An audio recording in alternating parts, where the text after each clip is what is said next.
Hello and welcome to Pitt Street Research. My name is Stuart Roberts. I'm one of the founders of our company, and with me today is Matt Cherian of a little-known Melbourne-based health IT company called Global Health. ASX code is GLH. Matt, welcome to Pitt Street Research. Thank you, Stuart. Thank you for coming by our offices here in Sydney. There's a myth out there that the healthcare industry doesn't want to go digital.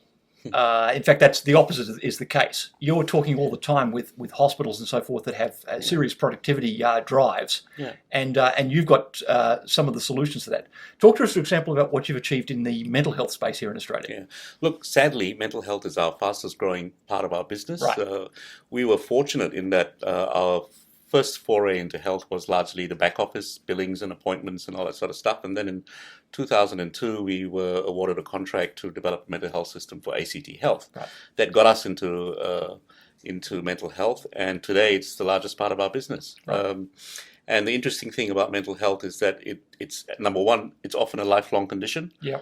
And number two, it often involves a team of different skills to help you manage your condition. So that's why we felt connectivity was fairly important, so that the psychologist can share data with the social worker, with the psychiatrist, and so on. And with diabetes, you'd be sharing across, the nurse educator, with the GP, with the dietitian, with the podiatrist. So our clinical systems from the get-go was very much about team-based care. Right. Our federal government is spending a fortune trying to give us all electronic health records. Yep. At relatively little cost, you've developed a contender for greatness in the electronic health record space. You've called it Lifecard. Share with us what you hope to achieve with Lifecard. Well, Lifecard is my personal health record. So the first thing is it has all my key information about myself, my history, my medications, my pathology results, all of stuff which can be graphed, and eventually decisions can be made either by AI or by health concierges or coaches that will look after me or be advised that Mathew hasn't filled up his blood pressure for the last week, so I get a reminder to say, hey, you haven't recorded your blood pressure this week, or your sugar levels if I'm diabetic. Right. So it's about me as a consumer, and consumers in general being more engaged and being more accountable for managing their health outcomes. Right. In concert, in conjunction with the care team.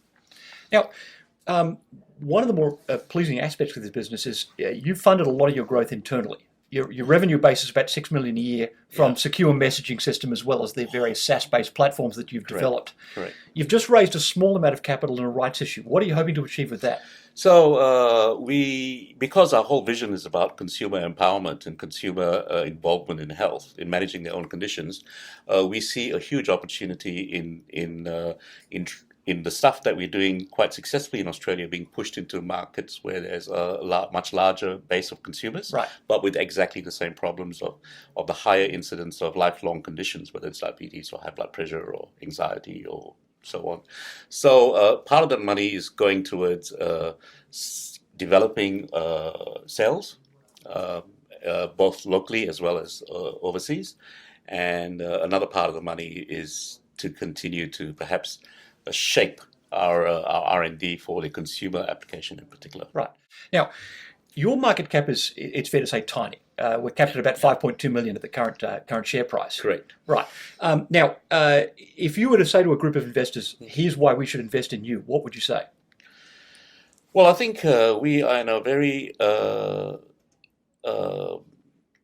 high growth area of the market. It's the intersection of health and technology. Healthcare is a universal product. The way you treat diabetes or anxiety or high blood pressure in Turak is the same as Timbuktu. Right. So it's a universal product. Sure. And the incidence of lifestyle diseases is on the increase. The ability for funders of healthcare to fund health is becoming prohibitive. Right. So we need to think differently. And I think getting the consumer involved, getting the consumer engaged, getting the consumer to sort of work with the Internet of Things. Ideally, I heard someone say, I'd want my weighing machine to talk to my Lifecard, which then talks to the fridge and locks up the food, right? That's that sort of thing, right? Right. So, but to do that, you do need a consumer health record, which is Lifecard, right? And you want a team of carers or coaches or concierges telling you, hey, you need to change your behavior. Right. Otherwise you're just going to get worse. and you're going to get unproductive, you're going to get depressed, you're going to get overweight, whatever the case might be. Right.